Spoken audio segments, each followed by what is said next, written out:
Gmoney, welcome to Mint. Thank you for being on. What's going on? Adam, how are you? How's everything? Feeling good, man. Living the dream. More importantly, how are you doing? What a crazy last few days. What's going on in your head? It's been a whirlwind, right? Like it's been a range of emotions, uh, and overall net positive. It's been very humbling, right? Like I'm super grateful for it. Definitely was way better than I even imagined it would go. I really Hmm. had no real expectations. I wanted to, it was very unhyped. It was like a stealth drop, and that was one of the things I wanted to make sure I did, because I wanted to optimize for distribution and I wanted to optimize for no gas wars. And I think we did a really good job with both. So I'm really happy with how the community's forming. I think you just gave out so much context into future questions I'm about to ask you. But before we even go into that, okay, I'm always curious how people kind of introduce themselves, but specifically you, because a lot of people already know who you are. How do you introduce yourself to someone who has no familiarity with Web3?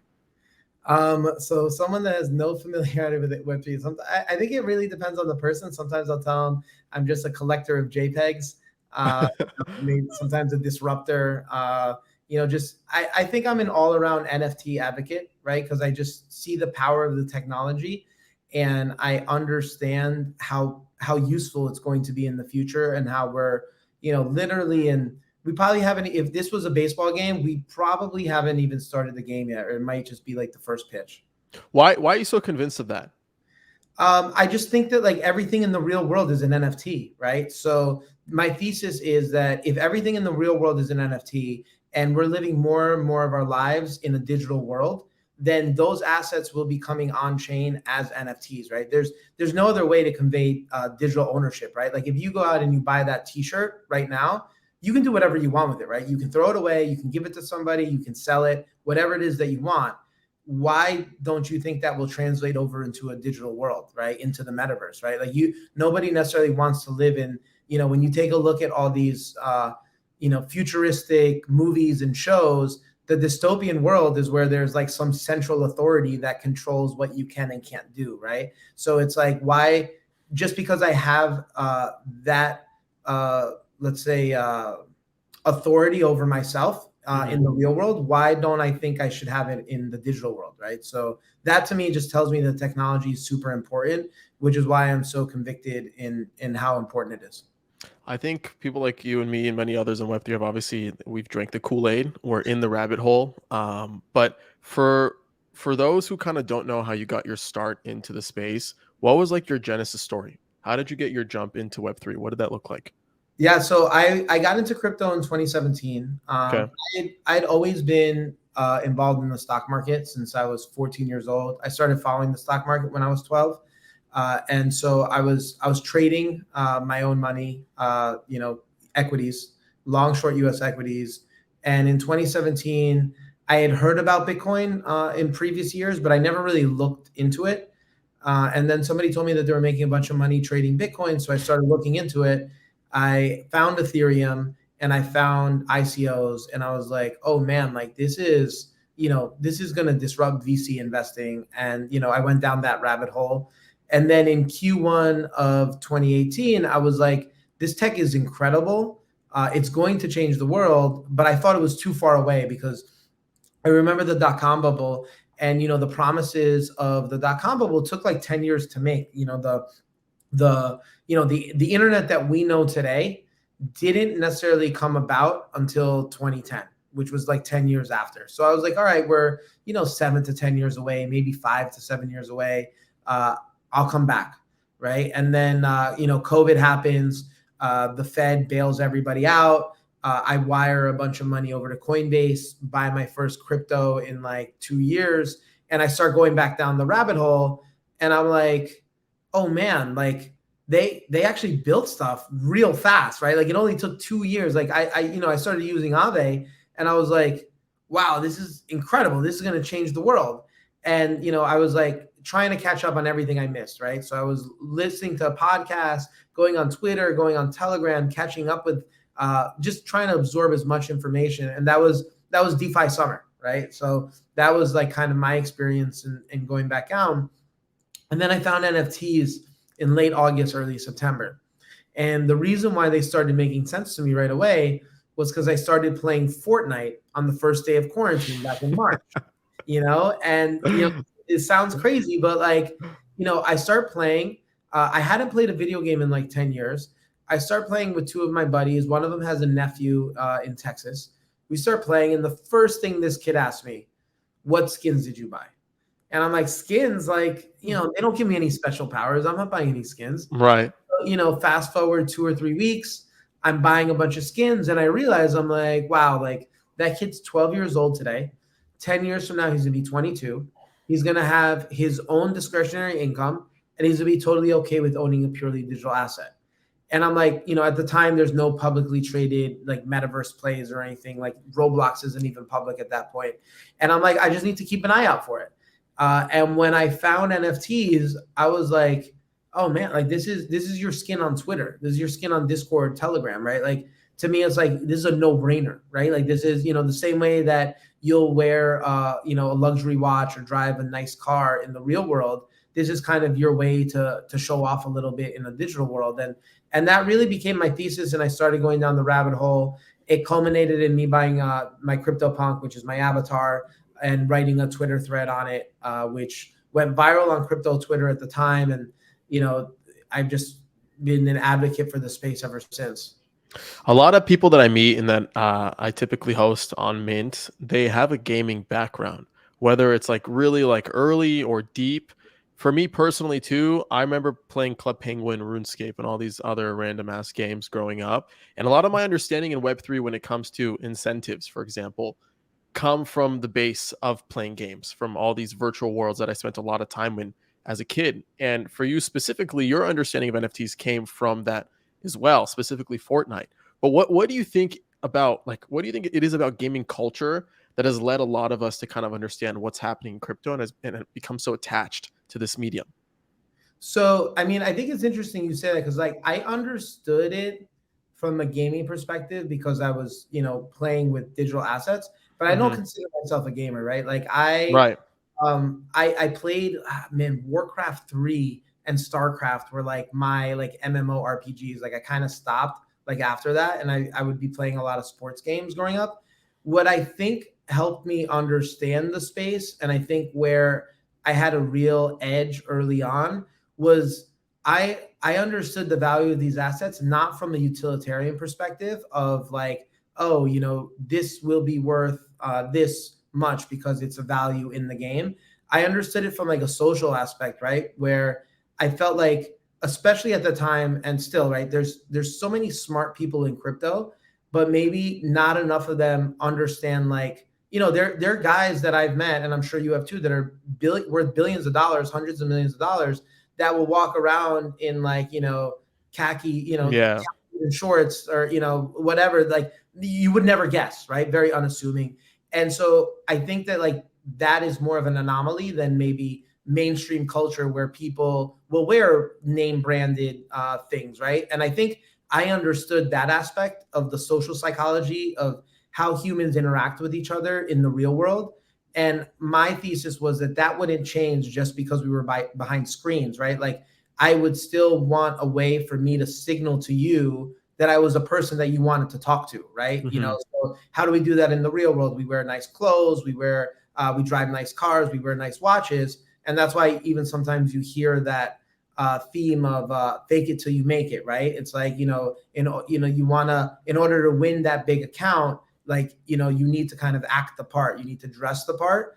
And that's, if you could make your decision of whether you think that's good or bad overall for humanity. But I think that that's just naturally how animals interact with each other. I think you see it a lot in the animal kingdom, especially in mating culture and, anything where there's a social hierarchy where, animals will put themselves on that hierarchy, and every group has a different way of doing it. And humans, one of the ways is, status signaling, right? And so I understood it from that point of view.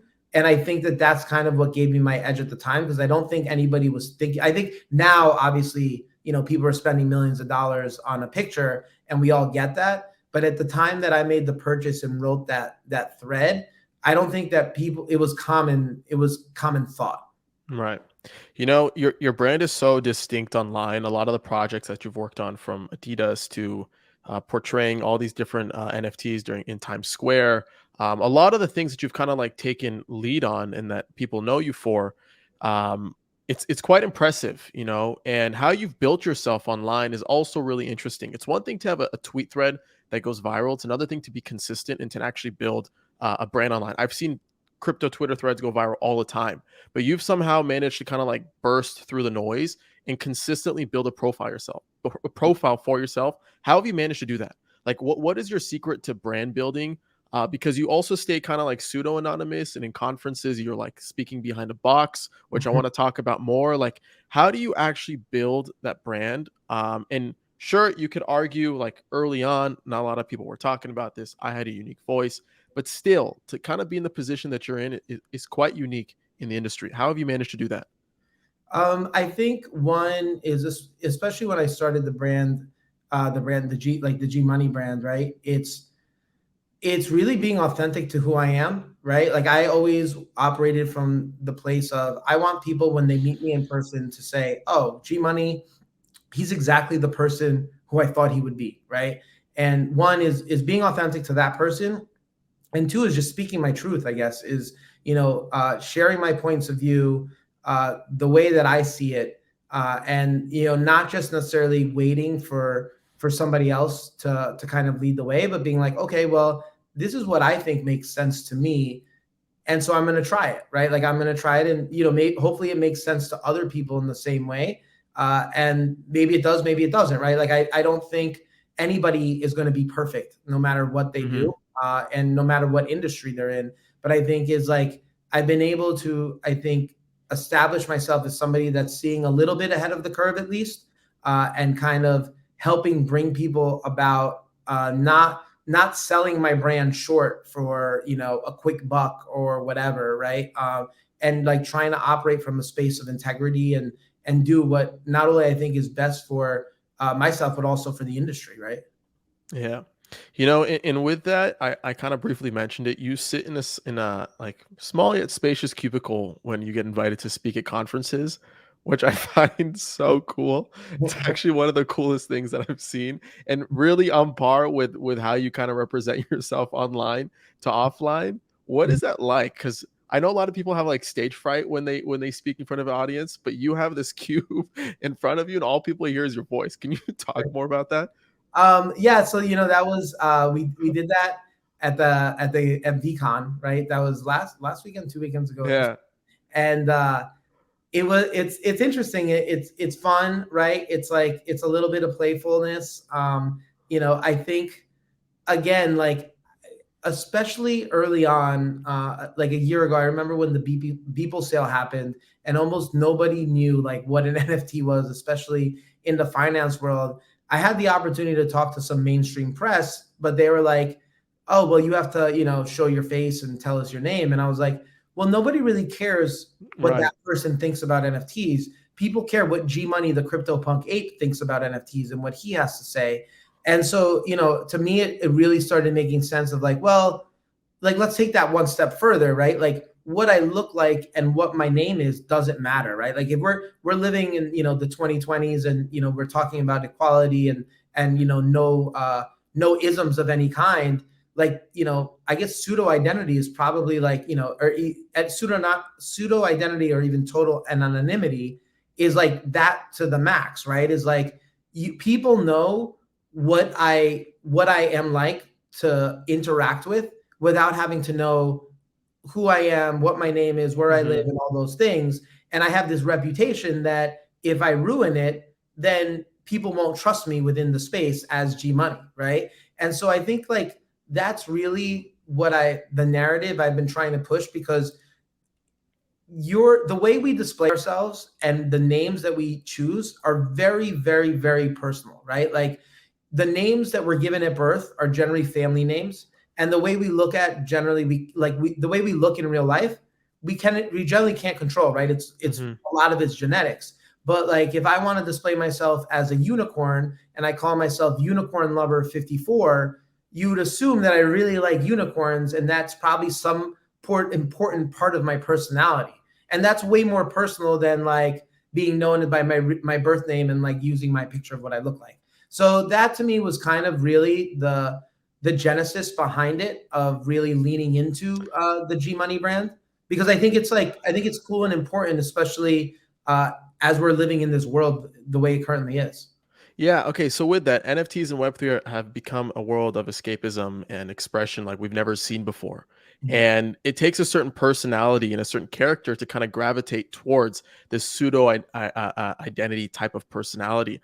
I'm curious why you, like, why did you personally gravitate towards that? So you just gave an entire argument as to why it's beneficial and why people do it, but why you? Have you always wanted to be seen as like a monkey?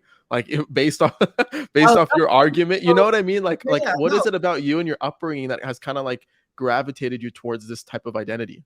So when I first bought the punk, right, it was like I originally bought a CryptoPunk zombie, right? Right. Which at the time I paid $20,000 for it, and then I was looking for an ape, right? Because that's the next tier higher, and I thought I was priced out of the aliens. Like I thought the aliens would trade at like 500,000 plus, maybe $1 million. I'm like, I don't have that kind of money to spend on a JPEG, but I think I can stretch for an ape, and I wanted to buy the rarest one, the rarest asset that I could, that I thought would be a signal, right? Because especially at that time, as you know, as the NFT market was really in its infancy still, right? And I'm talking about like fourth quarter of 2020.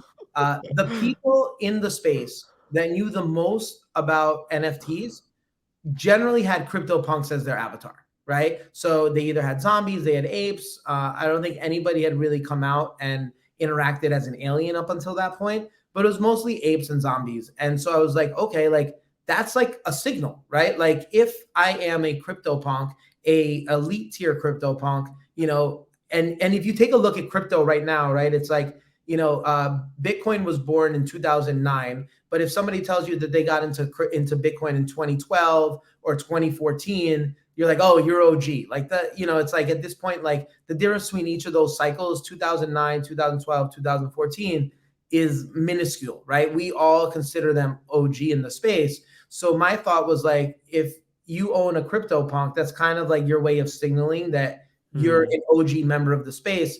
And it wasn't necessarily because I wanted to lean into like identity. It was more to kind of be like, yeah, this is my, my medal, my trophy of showing that I am crypto native.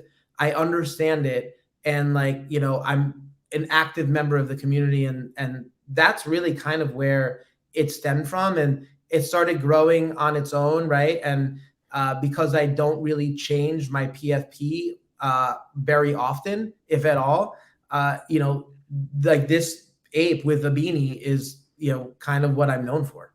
Yeah. And with that, dude, you've built such an incredible network and community online. And I think that kind of brings us to why part of the reason why you're here today with Admit One, which honestly, congratulations. It's become the hottest thing on crypto Twitter.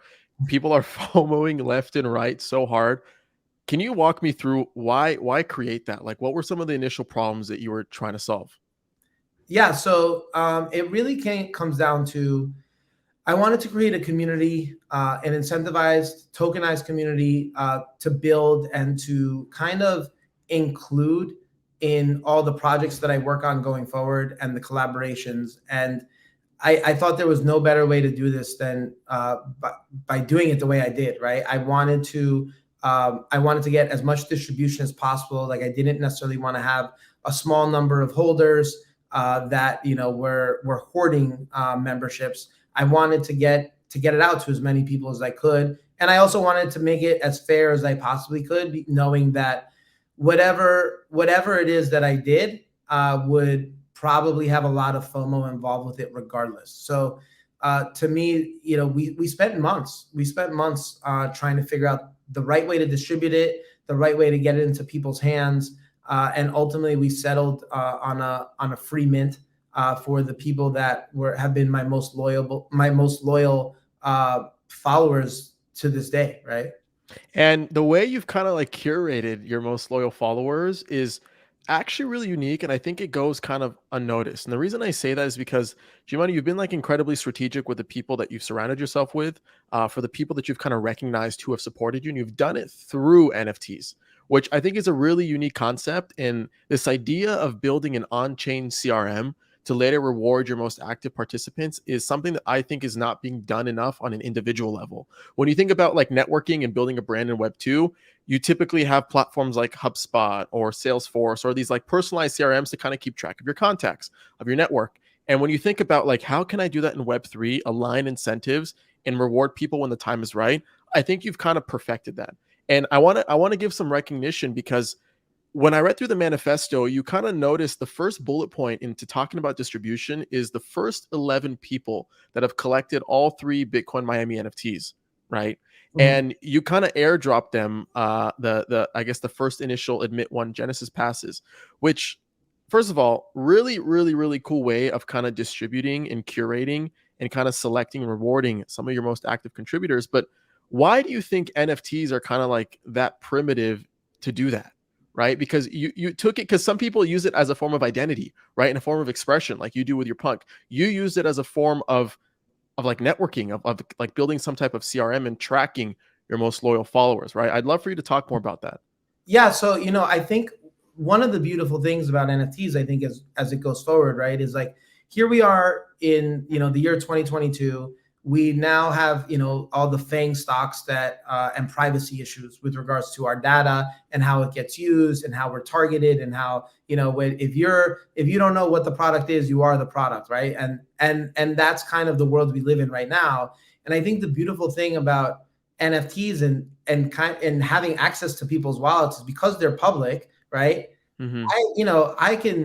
I can have some sort of idea. And again, we're still really early, so this data will only get better as time goes on, right? Of what is this wallet owner, what do they like? What do they dislike, right? What POAPs have they collected? Because that tells you what events they've been to, right? What NFTs do they have in that wallet? That tells you the type of artwork that they like, the type of communities they want to be part of.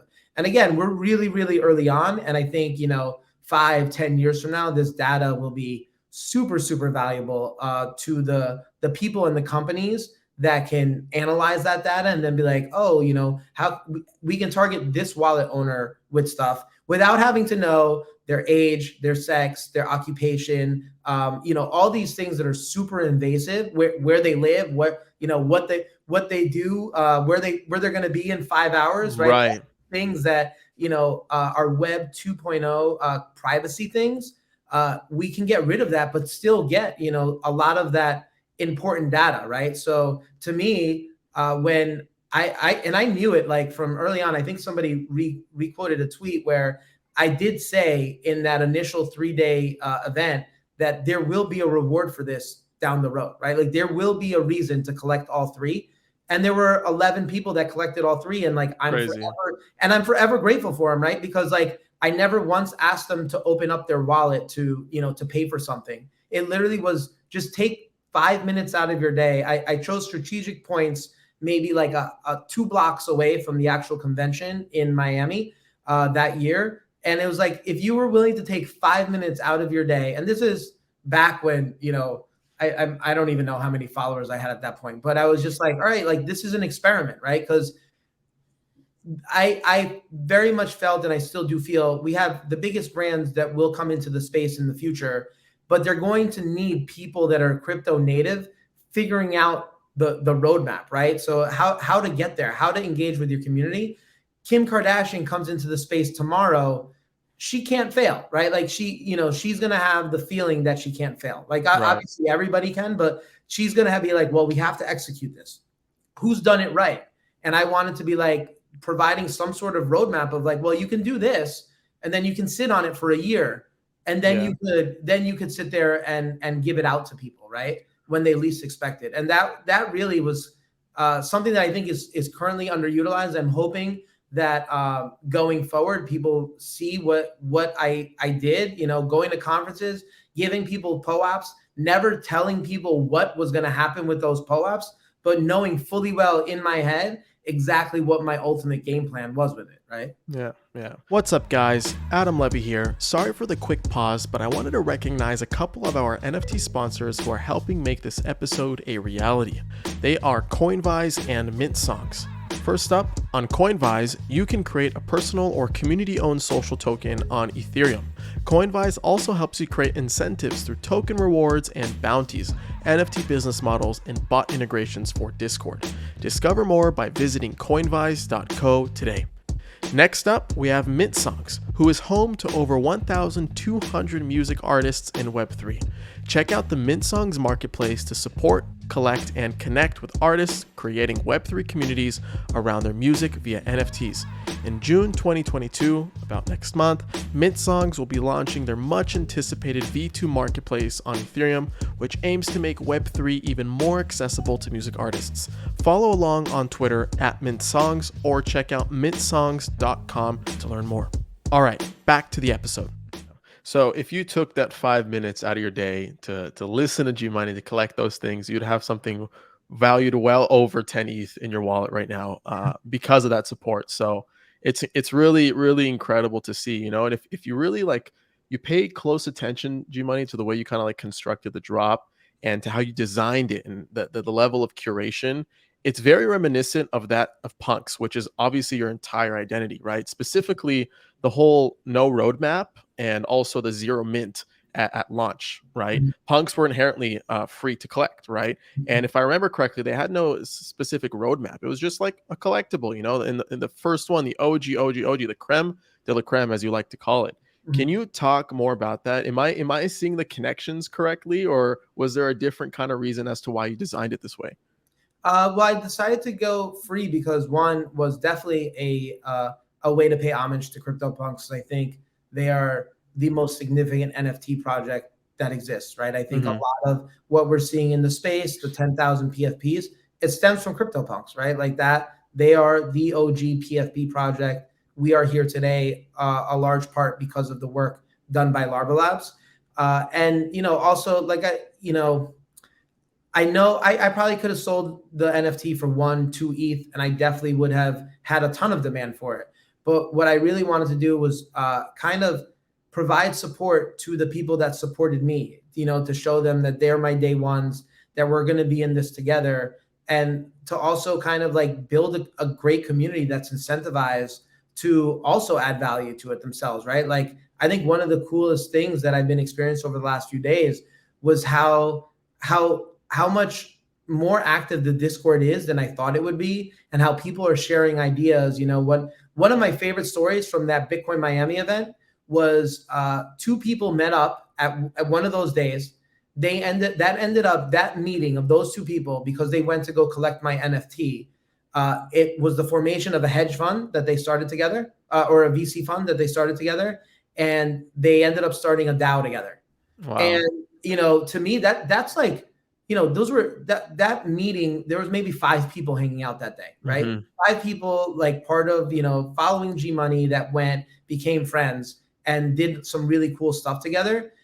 What happens from a community of 1,000 people, right? That like agree with like the Gmoney ethos and the things that I want to push for, which is disruption and adoption, right? And if we have 1,000 like-minded people, what does that mean, right? How does that create more of a fire for the space to help meet those goals? So to me, Yeah. it's just that's really like a lot of it, right? It's like I have my plans of what I have planned, and I know I'm working on things in the pipeline, but for me, the upside surprise has been people in the Discord. Like I think somebody started a thread on like an introduction thread today, and just reading some of these introductions, like, wow, we have like some really smart, high quality people in the community, outside of just the curated list, right? Outside of the people that I wanted to make sure came into the community, and it makes me really excited with like what's possible. How many people have collected your POAPs to date? Do you have a number on that? So the number can range anywhere from like 5. There was 1,300, around 1,300 that were included on this list. I had to take out the POAPs from when I was doing my podcast live, for fear some of them got botted, and I Right. couldn't tell which ones were the botted ones. So in order to get fair distribution and not have the project botted, I think there's probably in total, I think about somewhere between 5,000 and 7,000 POAPs out there.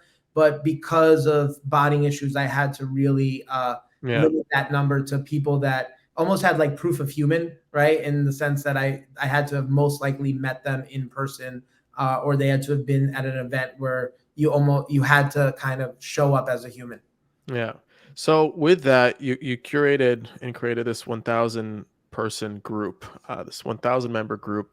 Yet there's so many people who kind of like love, respect you, have been a part of your journey at certain touch points. How do you think about like the concept of inclusion, right? In a place where, let's say, a lot of contributors maybe didn't make the mint, or they tried to claim their spot, but it was sold out too quickly, like, because the FOMO on crypto Twitter is like incredibly high. Like, it's real. Like, I've seen it. People are freaking out.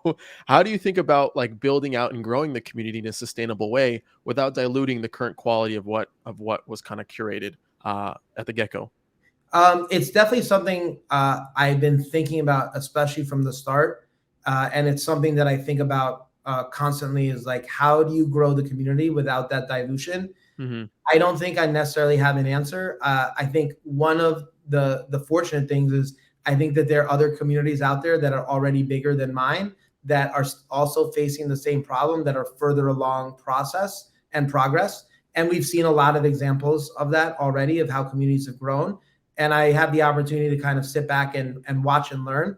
I don't need to build everything out, and I don't need to have that answer from day one. Mm-hmm. But it's definitely something I think about, right? Because even you take a look at like a 10,000 PFP project, right? Like, okay, that could be big enough now for May 2022 for a community, right? But like, what does May 2032 look like? Right. Sure, a 10,000 PFP project is going to be small, right? That will be minuscule on the grand scale of community. So I don't have the answers. I know I don't, but I've been having these conversations, and this has been something I've been actively thinking about.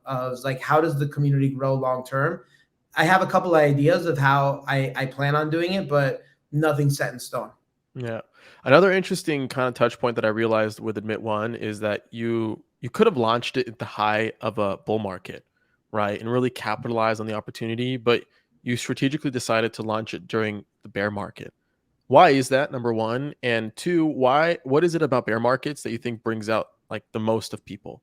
I only asked that because I was a part of the 2018 bear market and also crypto winter, and the best projects kind of came out of that we kind of use, love, and adore today, right? So what are your thoughts around that? Yeah. So one of the reasons I didn't want to do it in a bull market for sure was I didn't want it to get hyped up, right? Like I wanted the no hype. Like I specifically launched it. It was pretty much a stealth launch. It was one tweet. The first retweets and replies, people were like, "Is this, did you get hacked?" And it was me going out to people that were on that curated list early, and saying, "Hey, like, can you please, here's your link to mint." And I really wanted the non-hype. I wanted the anti-hype, which is, when you think about it, like when you look at NFT projects, usually they try to build up the hype, right? They go on, let's call it the quote unquote press tour beforehand, right? So that people have their eyes on it. I wanted to distribute it out to the community. I wanted people to really kind of come in, and if they want to hold it or sell it or whatever, you have to kind of believe a little bit about me, right? Like, you have to understand a little bit about who I am, what I stand for, what I want to do, and where, what I've done and where I want to go. And so that was kind of the reason I wanted to wait for a bear market, because I wanted to have the anti-hype. And I guess with regards to building, right, I think a lot of it has to do with the fact that in a bear market, people aren't as focused on price, right? People aren't, it's not like every single time you open up your portfolio, you go up 5-10% in net worth, right? So I feel like a lot of times, and this is coming from somebody that, traded equity markets for 15 plus years, that, when you're making money, you're very like unproductive, right? Because you're sitting there and you're thinking about, oh man, like I just made so much money, and you can't sit there and be your most productive. But when you're sitting there and you're like, oh man, like I have to figure out how I'm going to make money. I have to figure out how, those bills get paid long term. I have to get to work and I have to grind and I have to, do the right thing, right? It's funny. Like I very much live in the idea of just do the next right thing, and the universe will take care of everything else, right? When I try to plan for certain results, I usually never get the results that I want. But when I focus on making sure that, and it's the same thing with practice, right? Like if you play a sport, you focus on the mechanics, right? You focus on the swing so that, eventually you hit the home run. But if you go up to the plate trying to hit a home run every time you're at bat and your focus is hitting that home run, you're probably not going to do it, right? Like you want to go Yeah. through the motions. Yeah, and with that kind of explains the no roadmap perspective that you kind of set as the foundation for admit one. Beyond admit one, where else is your energy focused in the bear market? Um, admit one is the gateway for a lot of the things that I'm working on. I've had a lot of really good conversations over the last few months with a lot of good and awesome potential partners. And, the things I'm just really excited about what I think is coming down the road. And I don't want to give too much away, but I'm excited. Right. And, yeah, I guess we can just leave it at that. Okay. I'll be keeping my eye out. Also, if people have been following, I guess like your story and your timeline throughout Instagram, Twitter, they know that you're really big in fashion, or at least with fashion, on fashion. The concept of kind of whether it be metawear or physical fashion. How did your love for fashion kind of develop? Because you tell me you've been an equities trader for 15 plus years and now you're trading JPEGs. And while there is a level of like social signaling that comes with fashion to an extent, I'm curious, where did that kind of like excitement, that love for the fashion industry stem from? Yeah, I mean it's interesting because I've been thinking about that a lot as well. And I mean when I was younger, I remember in high school, like I would always like kind of like draw like logos and stuff of like just like stuff that I was like interested. I'm like, oh, that would be pretty cool to like make a T-shirt or whatever. And I think my finance brain like really took over for a lot of my life. Mm, And, I have always, I think I kind of have always had a good idea of understanding the general consumer. When I remember I was going into my senior year of college, I was interning in New York City that summer. And I remember I was on the subway and I was looking around the subway, and this is back in 2003. And I noticed that there's a bunch of white people with white headphones in their ears. And this is back when the MP3 market was massively fragmented. Everybody had an MP3 player, but Apple was the only one that had the white headphones. And I remember looking and I'm like, oh wow, like, there's something here. And I bought Apple calls. Apple was trading $10 at the time. I bought the $20 calls for 62 cents a share each, which I then sold at $49 a share each within 18 months or so. wow. And that was up until last year, like the best trade of my career. And I had a couple other trades like that. There was, I'm not sure if you remember, there was this brand called True Religion brand jeans Of course. a few years Yeah. later that was really, really popular, but it was a publicly traded stock. And I remember buying it at around $4 or $5.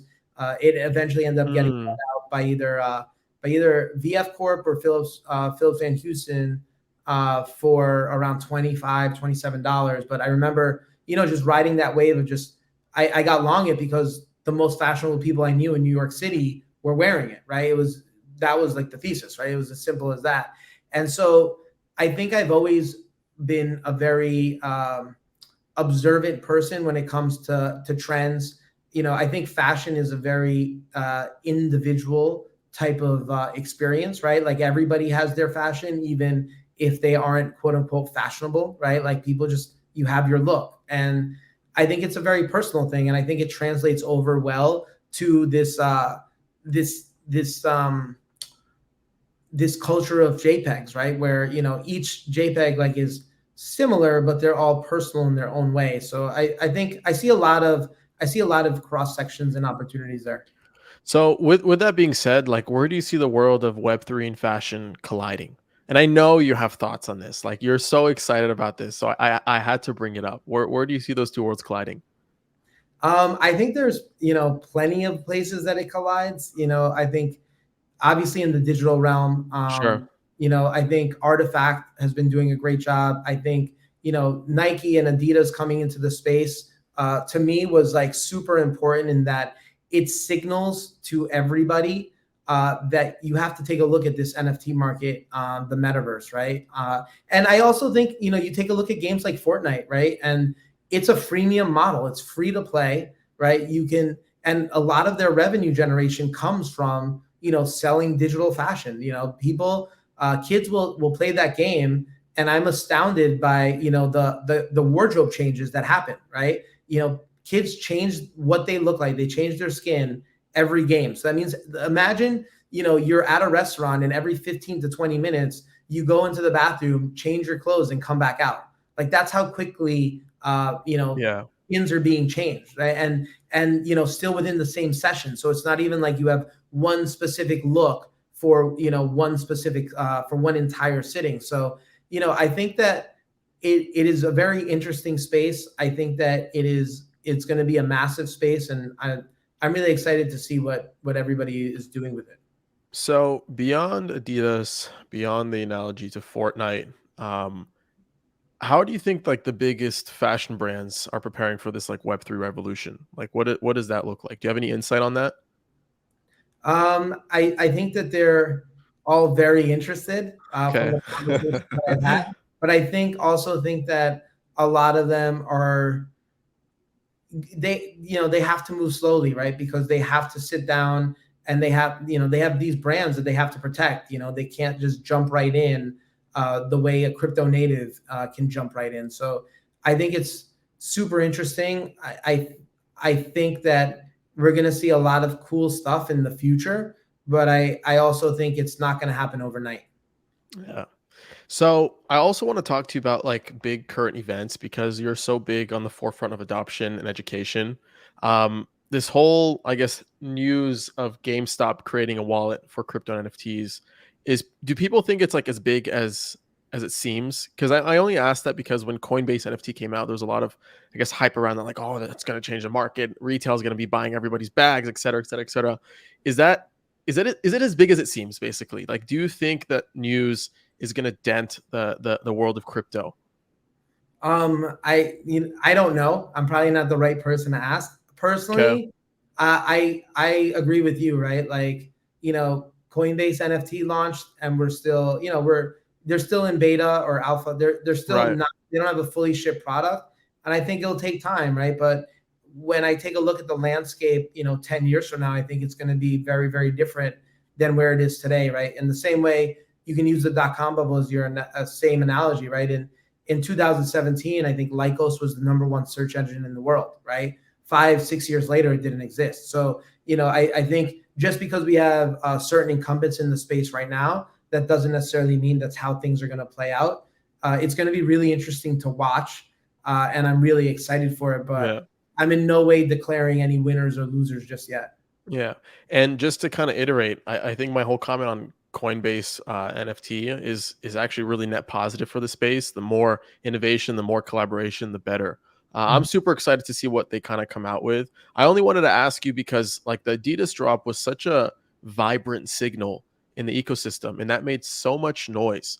Mhm. And like you said, like bringing those types of companies into the space really woke up, or at least I feel like woke up a lot of the minds and the attention of everybody else kind of like watching externally. When they hear NFTs, they laugh at it, or when they hear like digital fashion, they laugh at it, right? But seeing one of these prominent players come in, I don't know, I was kind of like thinking about the comparison between the two, if you know what I mean. Yeah, I mean, I think Adidas and Nike coming into the space at pretty much the same time. I think they both officially came into space within like 48 hours of each other. Yeah. Um, was probably the best signal that crypto could have, I think, in the last like decade, right? Because it's like, to me, I up until that point, I think Facebook rebranding to Meta was like, oh, well, they're a tech company, right? They Hmm. have to focus on the next thing. But I think when you hear two of the most culturally relevant brands on the planet coming into the space, I think every other consumer facing brand needs to be like, whoa, like, what is our NFT and metaverse strategy? Because Nike and Adidas are both there. We need to think of something at least. And I think we started to see that scramble, right? Like I think a couple other companies have released other projects, some of them maybe better or worse than others. But I also think we're probably in that quiet period, that lull where I think a lot of businesses are learning about NFTs and really digging down and taking their time to make sure that they make the right decision. But I think ultimately, like we're going to, I think this cycle, we're probably going to be reaching that point where in the investment world, it starts becoming career risk to not buy Bitcoin, whereas last cycle it was career risk to buy Bitcoin. I think at some point in the near future, it becomes career risk to not have an NFT strategy as opposed to having one. Yeah. One thing I also want to talk to you about is your whole like your perspective on angel investing. You're actually really, really active, and you're an active angel investor. How many startups have you invested in to date, if you don't mind sharing? I don't have the exact number. I think at this point it might be over 100, but it's probably Wow. around there. Yeah. That's wild. Like, how do you kind of determine which projects you're gonna cut a check for? Like, what does that look like? Um, it really comes down to you know, do I believe in the vision, and like, do I think I can help? Right? It's like those are probably two of my biggest. Like, do I think they can execute? Right? Because the vision is one thing, but do I think they can execute on it? And how much help do I think I can add? And whether I even have the time to do it? Right? Because obviously I'm doing my own things. I have 100 companies in the portfolio, so like I'm always helping and connecting and seeing what I can do and help them get to the next point that they need to get to in their business. And that really is kind of the bulk of what comes down to it. I'd say over the last few months, I probably slowed down a lot, just one, because of the market. But then two is it's very funny. About a year ago, I was talking to a founder and he told me, he goes, you're gonna stop angel investing at some point, I bet. And I was like, are you crazy? I'm like, part of the reason I started Gmoney was so I can get into better deal flow, right? Like, I wanted to be seen as that forward thinker so that people wanted to bring me on a cap table because they're like, okay, like he might have been wrong in CryptoPunks, but at least I know at least I know he's forward thinking. And Hmm. that's a person I want as a partner. And so now I'm at that point right now where a lot of it becomes opportunity costs of, do I build out what I want to build and the vision that I see, or do I help people on their vision? I'm not going to say no to every to deals that come across my table that I think are great, that I think I can help and integrate, especially. But I've definitely slowed down on that side of the business. Yeah. I learned so much about you in this conversation. It's really interesting to hear one of like the OG's perspective that kind of gave you and continues to give you your edge in the space. So I want to thank you for being on and being a part of season 5. Before I let you go, Gmoney, where can we learn more about Admit One? Where can we find you and everything that you're working on? Yeah, so you can. The easiest way is on Twitter, Gmoney NFT.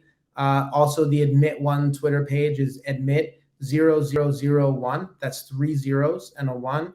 And G.money is the website that you can go to, and you can also check out the marketplace there, right? So you can make sure you get the actual real collections on there, and don't need to worry about scam accounts for all like Gmoney related stuff. Yeah, which actually I forgot to bring up because you built an entire marketplace on your site itself, which was something unique that I haven't come across many other projects. Really quick, actually, before I let you go, what was the intention behind kind of creating a centralizing the marketplace on your side in addition to everything that's happening on OpenSea and Yeah. LooksRare, etc.? Yeah, so that was done with the help of the team at Reservoir, which is Okay. basically like an open marketplace protocol. And they were really awesome guys to work with, and they worked very quickly. And I really highly recommend working with them. But yeah, to me, it's when you take a look at curation and marketplaces and the buying experience right now, people don't generally buy all their things at like a superstore or a super site. People will go to highly curated experiences for the looks that they want, right? Like when you go to a department store, you generally go because it saves you time, right? And that's in the real world, right? There's a certain look that you will get from a certain department store or boutique where you could definitely go to each of those designers' personal stores and go there and do all that work yourself. But the reason why you go to a curated place is because it saves you time and it's much more convenient, right? And when you take a look at the Web2 shopping experience, that happens as well, right? Like, we don't all buy all of our things on Amazon or on eBay. We go there for certain products, but not for all products. And so I think over time, the space evolves to highly curated marketplaces where, if I want to focus just on PFP projects, there will probably be a site where that happens. If I want to focus just on digital fashion, there's a site where that happens. And I think there'll be a lot of these, gaming, earn gaming. I think there'll be a lot of these verticalized silos where people will go, just like there is right now in Web2, right? Like you don't buy everything from one site. And I don't think Web3 is going to be any different. Yeah. Before I let you go, my friend, I also want to shout out your podcast because it's actually produced exceptionally well. So everybody that's listening, I'll include in the show notes. And I also realized you just did a rebrand from the Gmoney or the Cutting Edge show to now the Admit One show. So I'm excited to see what you kind of push out on the content side. Gmoney, thank you so much. We'll have to do this again soon. Awesome. Thanks so much, Adam. I appreciate it. You got it.